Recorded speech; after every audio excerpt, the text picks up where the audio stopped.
Olá, alunos do sexto ano, tudo bem com vocês? Vamos conferir os objetivos da nossa aula de língua portuguesa? Vamos fazer a leitura de uma crônica. Você lembra o que é uma crônica? Então, daqui a pouquinho vamos entender melhor, para aqueles que também não lembram. Vamos compreender algumas características do gênero crônica. O que seriam as características, professor? Características é tudo que nós devemos observar que fazem parte do gênero para sabermos que aquele texto é uma crônica. Por exemplo, vamos pensar numa receita culinária como exemplo, né? O que eu tenho na receita culinária? Eu tenho lá o nome do prato, né? Que vai ser realizado, tenho a lista de ingredientes, tenho o modo de preparo, às vezes tenho lá a finalização também, uma dica final, né? De como deixar o prato mais atrativo, certo? Então, ali são características daquele gênero. No gênero crônica, nós temos também as suas próprias características, certo? E é o que nós vamos procurar entender ao longo, né, dos próximos minutos, beleza? Vamos lá. Começando a nossa conversa. O que é crônica? Esse nome crônica, né? Lembra o que para você? Você já ouviu falar, né? Cronologia, cronômetro, né? Então, será que tem relação com a palavra crônica também? Essas palavras que eu citei? Crônica, cronômetro, cronologia, né? O que será que significa isso? Crônica. A crônica estabelece relação com algum outro texto? Será que a crônica tem relação com algum outro gênero textual? Né? Que fala sobre coisas que aconteceram ao longo do tempo? Ou em determinado momento, né? Histórico, talvez? Né? Vamos refletir, vamos pensar e entender melhor, né? Se isso é possível, tá bom? Vamos observar as imagens. Olha lá. Então, observando ali, no centro nós temos jogadores de futebol, certo? Na disputa de um lance da partida, certo? Então, quem será que vai ficar com a bola ali nessa disputa? Vamos lá. Temos um garoto espirrando, um jogo de futebol, um menino em situação de rua, certo? Será que tudo isso poderia vir a ser assunto de uma notícia ou ainda de uma crônica? As notícias, elas falam sobre o que, pessoal? Elas falam sobre coisas que acontecem de verdade, certo? E fazem parte do nosso dia a dia. Então, coisas que nos afetam. Por exemplo, economia, política, saúde, educação, vários assuntos que fazem parte, né? A segurança, né? Afetam o dia a dia de todo mundo. Então, isso faz parte ali das notícias. E será que podem também fazer parte de uma crônica? O que você imagina a respeito disso? Lembra que eu perguntei se a crônica poderia se assemelhar em alguns momentos a um outro gênero textual? Será que é com a notícia, que há essa relação? Pois é, pessoal, acredito que sim, Então, nós podemos sim falar sobre coisas do dia a dia, tanto em notícias quanto nas crônicas. Perfeitamente? Então, observaram ali? Claro, espirrar não é agradável, mas faz parte do nosso dia a dia. Assistir a uma partida de futebol, viver aquela emoção, poderia dar uma boa narrativa, que a crônica é um texto narrativo, é uma história. Ali um menino em situação de rua, então falar sobre os motivos, claro que ali ele não vai ficar argumentando, Ele vai narrar situações vivenciadas por aquele menino, é uma história, certo? Muito bem, seguindo então. Então a imagem do garoto espirrando, ela poderia ser associada a uma notícia que fale sobre uma epidemia de gripe, por exemplo. A foto do jogo poderia compor uma notícia sobre um campeonato de futebol. O menino em situação de rua poderia ser o assunto em uma notícia relacionada a algum projeto que promove ações educativas para crianças que vivem em situações vulneráveis. E esses personagens, eles poderiam ser também assunto para uma crônica? Então, de certo modo, o professor já acabou comentando isso. Poderiam, não é mesmo? Todo mundo percebeu, né? Que nós podemos sim fazer essa relação, tanto da notícia, do fato real, certo? Que está na notícia, trazendo para a parte da ficção e fazendo uma narração sobre essas situações, tá bom? Na crônica. Vamos ler um texto? Onde já se viu. Uma tarde de inverno, estava eu lá na rua Barão de Itapetininga, mexendo nas estantes de uma livraria. Não consigo passar por uma sem entrar para fuçar no meio dos livros. Desde que eu tinha 4 anos de idade, o que já faz muito tempo, livro para mim é a coisa mais gostosa do mundo. A gente nunca sabe que surpresa vai encontrar entre 2 capas. Pode ser coisa de boniteza, ou de tristeza, ou de poesia, ou de risada, ou de susto, sei lá. Um livro é sempre uma aventura, vale a pena tentar. Pois bem, estava eu ali, muito entretida, examinando os livros, quando de repente senti que alguém me puxava pela manga.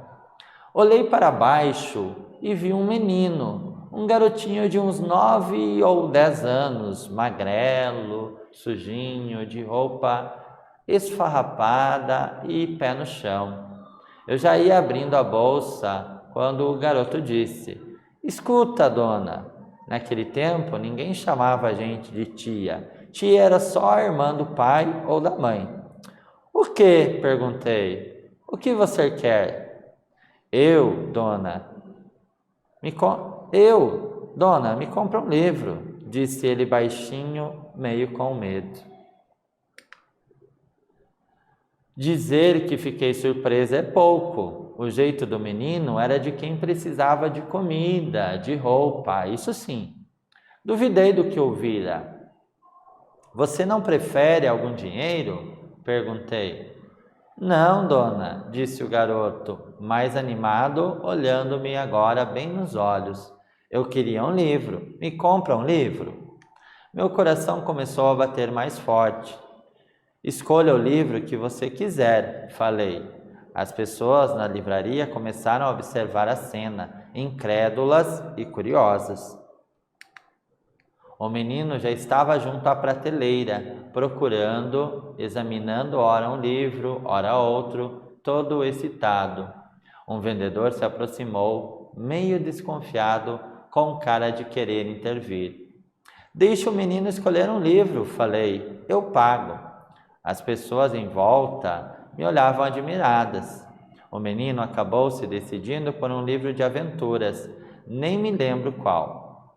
Mas me lembro bem da minha emoção quando lhe entreguei o volume e vi seus olhinhos brilhando ao me dizer um apressado "Obrigado, dona", antes de sair em disparada, abraçando o livro apertado ao peito.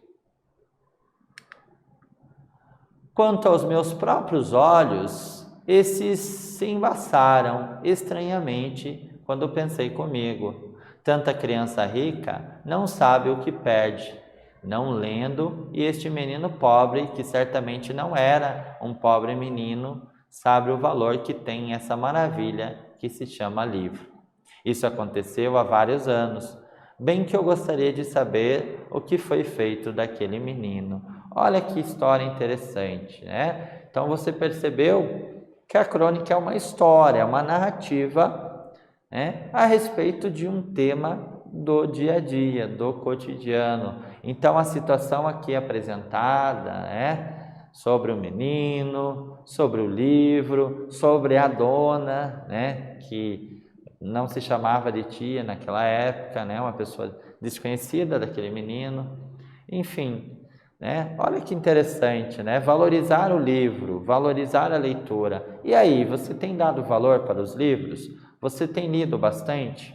Então é importantíssimo nós podermos ler, conhecer histórias maravilhosas, também informações muito importantes, em livros que tenham informações, livros didáticos, por exemplo, e assim por diante. Beleza? O gênero lido, qual foi, pessoal? Nós fizemos a leitura de uma notícia? Não, Nós fizemos a leitura de uma crônica. Então, olha lá, o texto lido foi uma crônica. A palavra crônica, em sua origem, está associada à palavra grega cronos. Lembra que eu falei lá no início? Significa, então, tempo. Gênero textual curto, escrito em prosa. Essa é uma característica, então, das crônicas.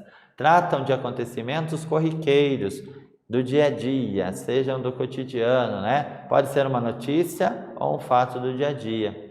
Tem finalidade de entreter o leitor. Por que entreter? Porque é uma história, da literatura. Então, a literatura ela tem esse caráter de entretenimento, certo?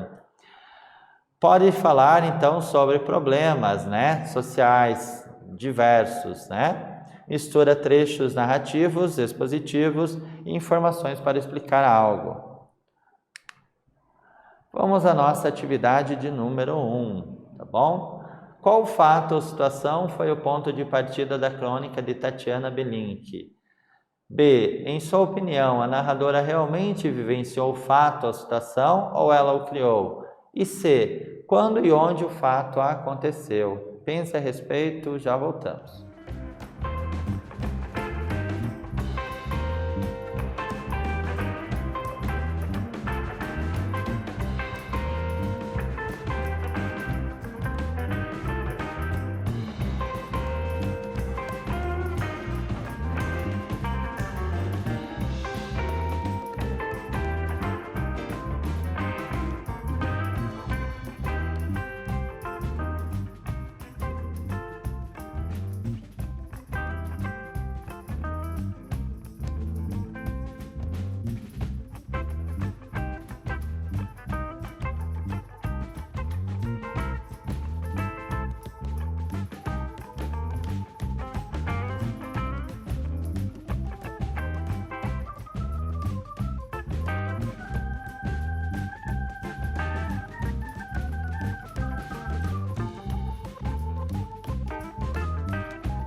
E aí, você conseguiu responder? Vamos fazer a correção? Acompanhe junto comigo. Olha lá, sobre a pergunta A. Então, a presença de um menino, em situação de rua em uma livraria, que estava pedindo um livro a uma pessoa desconhecida. A pergunta B, a resposta. O fato, a situação é real, pois é passível de acontecer de verdade. Pode ter ocorrido ou não com a narradora, não há como nós sabermos dessa informação. E na alternativa C, aconteceu em uma tarde de inverno, cujo ano não foi especificado, em uma livraria na rua Barão de Itapetininga, na cidade de São Paulo. Perceberam?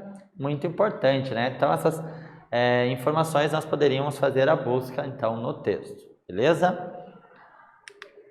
Vamos refletir um pouquinho? Leia o trecho. Este menino pobre, que certamente não era um pobre menino, sabe o valor que tem essa maravilha que se chama livro. A pergunta é: qual é a diferença entre as expressões menino pobre e um pobre menino? O que será que é diferente se eu inverto ali, né? De menino pobre e pobre menino. Qual que é a diferença? Isso tem diferença? Em algumas situações isso não faz tanta diferença, mas nesse caso fez, né? Vamos entender o que aconteceu. Olha lá. Na primeira, este menino pobre, que certamente não era um pobre menino, sabe o valor que tem essa maravilha que se chama livro.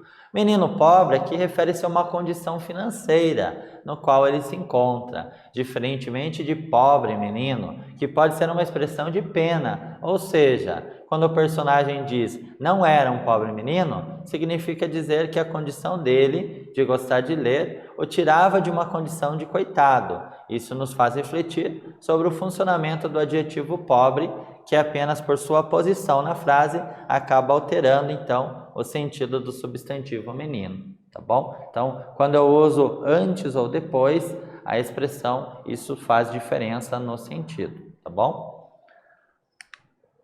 Agora, atividade para você. Então, essa atividade mão na massa. Então, em relação às perguntas, né, para você realizar, então, utilizando o mapa mental no Canva. O Canva é um aplicativo que você pode clicar no link que está no slide. Defina o que é crônica, que fato cotidiano é narrado na crônica lida, onde ocorreu o fato, qual a finalidade do texto. Escolha um dos modelos de mapa sugerido na ferramenta e crie o seu mapa mental. E utilize também imagens que representam uma cena retratada na crônica. Então, tempo para você anotar esta tela.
Beleza, aí, conseguiu anotar? Vamos seguir então?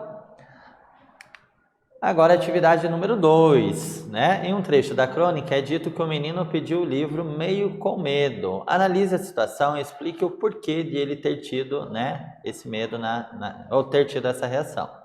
B. Em sua opinião, por que as pessoas da livraria ficaram admirados ao observar a cena do menino escolhendo o livro? Pensa a respeito, já voltamos.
E aí, você conseguiu responder? Espero que sim, hein? Vamos seguir? Então, olha lá, um exemplo, né, de como poderia ter ficado. Então, possivelmente, ele deve ter pensado que estaria sendo ousado, de certo modo, ao pedir para alguém, né, que não conhecia ele e talvez estivesse incomodando. Consequentemente, o dono da livraria pediria que ele saísse. E na pergunta B, porque elas não esperavam ver atitudes como aquelas. Por exemplo, um menino pobre pedindo um livro e a narradora comprando-o para ele, né? Então, não é uma situação tão comum de se observar, né? Pelo menos não naquele ambiente ali da livraria. Agora vamos continuar, né? Aquela parte lá da atividade mão na massa. Então, agora é com você. Vamos colocar em prática o que aprendemos. Em duplas, vocês deverão acessar a ferramenta Canva e construir um mapa mental para sintetizar o que aprendemos. Tá bom? Tempinho para você anotar.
Legal, conseguiram acessar a ferramenta Canva? Espero que sim.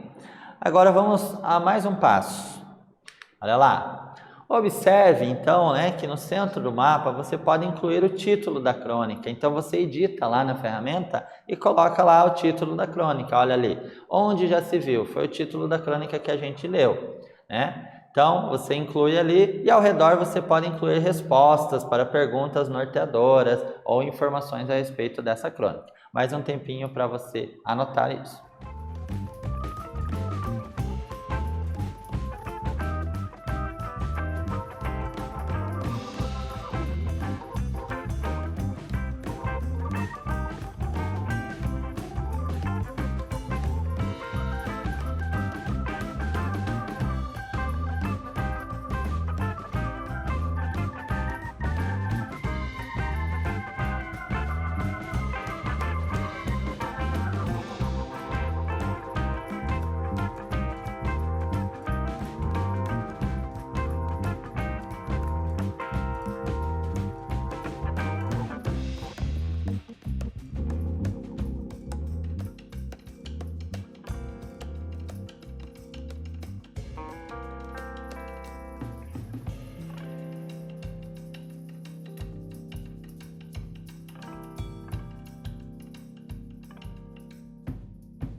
Legal, tarefa concluída. Vamos a mais um passo. Acompanhe aqui. Então, observe lá na lateral, nós temos possibilidades de você incluir elementos, né? Então, você pode incluir imagens ilustrativas para deixar seu mapa ainda mais bonito e interativo. Gostou? Então, mãos na massa, né? Observe, abuse da sua criatividade, deixe o seu mapa mental bem bonito. Um tempinho para você anotar isso.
Legal, passo concluído, perfeito. Espero que saia um mapa mental muito legal aí, tá bom? Agora, conferindo o que nós fizemos durante a nossa aula. Fizemos a leitura, interpretamos uma crônica, compreendemos algumas de suas características. Então, agradeço a você que nos acompanhou. Até a próxima.